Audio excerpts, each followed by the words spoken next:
जो अहले बसारत हैं उनके लिए इस वाक़े में बड़ी इबरत है। लोगों को उनकी ख्वाहिशों की चीजें यानी औरतें और बेटे और सोने और चांदी के बड़े बड़े ढेर और निशान लगे हुए घोड़े और मवेशी और खेती बड़ी जीनतदार मालूम होती हैं, मगर ये सब दुनिया ही की जिंदगी के सामान हैं और अल्लाह के पास बहुत अच्छा ठिकाना है। ऐ पैगंबर, इनसे कहो कि भला मैं तुमको ऐसी चीज बताऊं जो इन चीजों से कहीं अच्छी हो। सुनो, जो लोग परहेजगार हैं उनके लिए अल्लाह के यहां बागात बहिश्त हैं जिनके नीचे नहरें बह रही हैं, उनमें वो हमेशा रहेंगे। और पाकीज़ा बीवियां हैं और सबसे बढ़कर अल्लाह की खुशनूदी।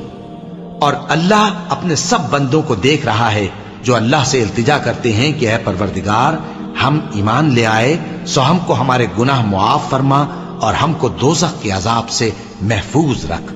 ये वो लोग हैं